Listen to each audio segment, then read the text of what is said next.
Hello again. We're still here in Vienna for the 57th UN session of the Commission on Narcotic Drugs with two guests here. First, on my right hand, from the United States, author Doug Fine, who wrote books like Too High to Fail, Cannabis and the New Green Economic Revolution, and Hembound, the new one that's just out. And to that side is Kit, who came from Spain. So let's talk a bit about the first day of the high-level segment that we experienced today here in Vienna at UNO Center. Let's start with you, Doug. For you, from an American perspective, coming here to Vienna and seeing all these delegates, what did it mean to you? What was your first impression, so to say? Well, I walked in today on about 20 or 30 representatives of 20 or 30 different nations giving a 1 or 2 minute spiel on their overview of the current state of drug policy. The plenary session. The plenary session, and coming from the United States, where we know what the end game is because we're experiencing it. Namely, the drug war is over, and effectively over. And the next era is beginning in a very positive way. In states, for instance, that have legalized cannabis like Colorado and Washington, and now more and more states are beginning to legalize it.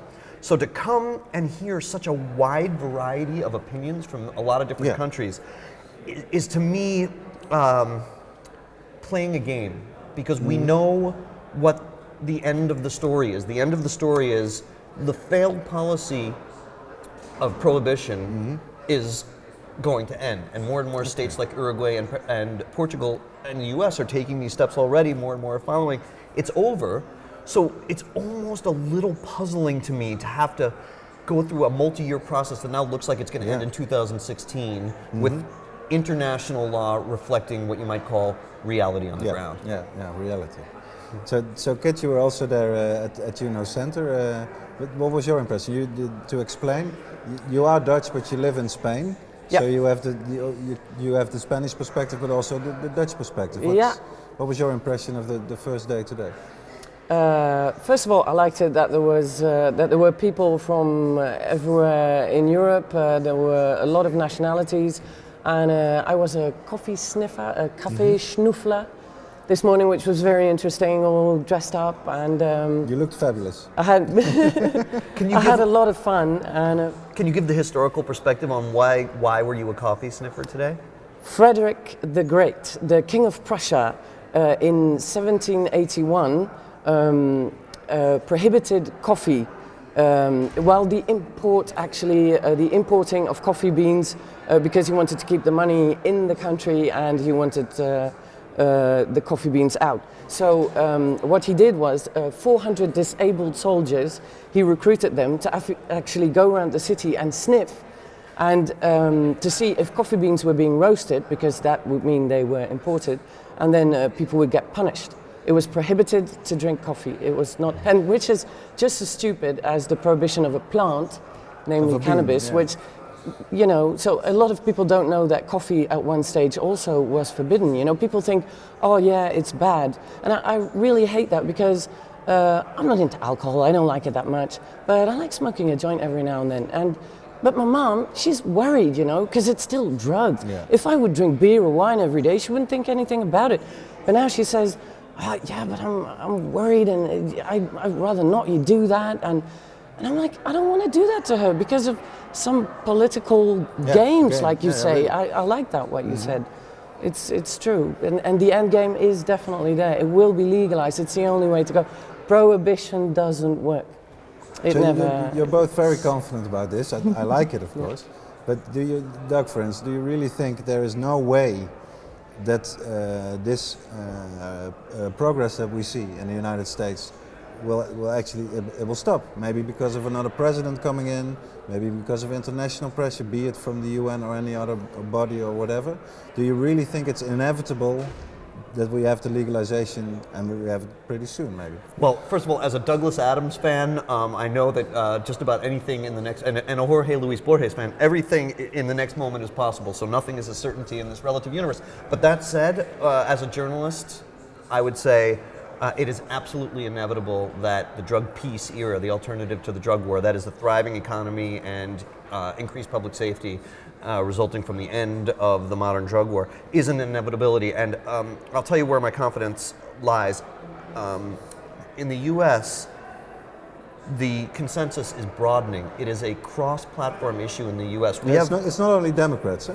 No, we have such, in some ways, a dysfunctional period in our political operations, especially on the federal level, but everywhere, where people are becoming radicalized on either side, and yet left and right-wing religious evangelicals are agreeing that the drug war should end. Veterans are coming back and getting medical relief from cannabis versus opiates and other prescription drugs. Seniors are our fastest growing demographic in the US in the most recent poll of supporting the end of cannabis prohibition for the similar reason of they don't want to be on 7 prescriptions that have side effects for their arthritis when one cannabis infused do it. caramel will do it. Yeah, that's great. But do you? We were there both in the room today when the U.S. delegate was giving this short little speech.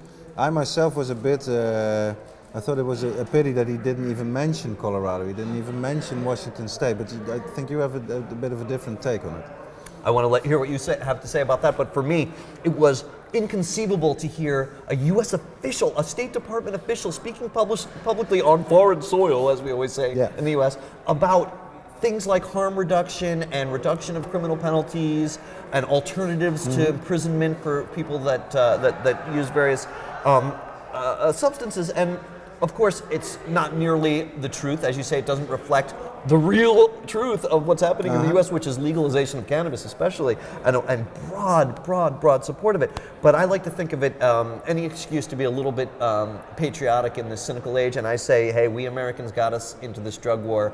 I'm glad to see us leading the way, along with Portugal and Uruguay and others, in getting us out of it. Yeah, out of the mess that we made. Clean up your mess, right? Yeah, exactly. So where does your confidence come from? Do you really think there's no way this will go backwards again, that we can only move forward? I think we can only move forward. It really, like you say, I think it's the end game. It's all over. And I mean, like, I didn't really answer your part of your first question, but I think in Holland at the moment, things are going really backwards. In most European countries, I think things are getting better. But in Holland, it's really standing still, or no, it's getting worse. It's really bad. Whereas they used to be ahead of everybody else, and that might be the very reason that they're behind now. But still, I don't think, that can change at any moment, because we know what Holland is like, and I think it can change quickly because there is a strong base. Most of the population definitely wants to see it legalized because they understand that's less trouble. It was 65% in the last poll of Dutch people. Exactly. Supporting so I'm legalization. very confident this is all going to go the right way. There is no other way. There is no other way. It's really simple. Can I very quickly paint this picture of the coffee sniffing? You dressed in the traditional clothing of the era, and as the UN delegates were walking in today, trying to go to work, they were suddenly confronted by a young lady in 18th century dress sniffing their clothes. Not only me though, with a colleague of mine, he looked like the genuine thing. Of course, I'm a woman, but and I look like Napoleon, with one of them hats. It was really funny. How did these delegates react to you? Did they get the flyer? Most of them were really positive, you, accepted the flyer, and I just said, "Have you had coffee?" And some were coming in with a coffee, and I said, "Don't come near me," And so me and my colleague, we were like, "Coffee," and so then we said, "Read about coffee. It used to be prohibited. It's an interesting story, which it is, because it's a big example, and it will make people think." So, yeah. Yeah, so we have one more day. Tomorrow will be the second day of the high-level segment. The Holland will be speaking. Some other countries that didn't get a chance today will be speaking. Could there be like a real breakthrough? You think, like somebody really stepping out or giving this sort of speech, or are we waiting for the big one, the special session of the United Nations in 2016 in New York? What do you think? For the first time in my life, I see a little bit of the rationale behind why the U.S.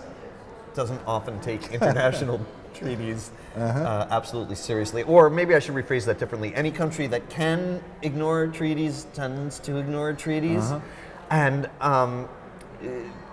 these are representatives of their governments coming not to necessarily explicitly learn anything, but to express their government's view, as far as I understand it. This is my first experience with the United Nations in any capacity, so I'm not really a knowledgeable source.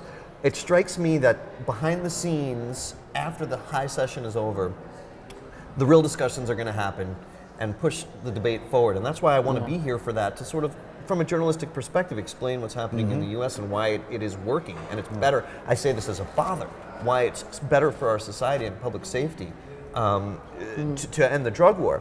And then, my educated guess is in 2016, at the request of Mexico, the UN really has to issue a plan of how they're going to proceed regarding the 3 conventions that govern international law on drugs.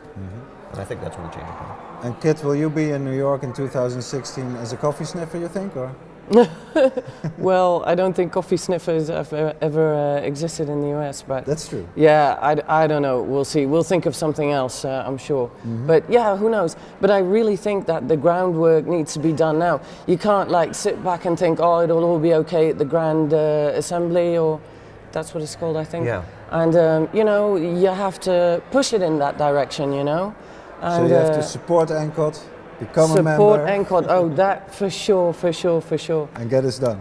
Absolutely, because they're doing a lot of good work, and it's just important to make people think. And so today's actions were good, and I think it's important. It's telling that activists putting their safety on the line, because law enforcement was there today watching very closely what you were doing. Yes. Activists that are willing to put their freedom on the line, journalists like myself, and law enforcement officials like members of LEAP, the Law Enforcement Against Prohibition group that are here today, all will tell you the same thing.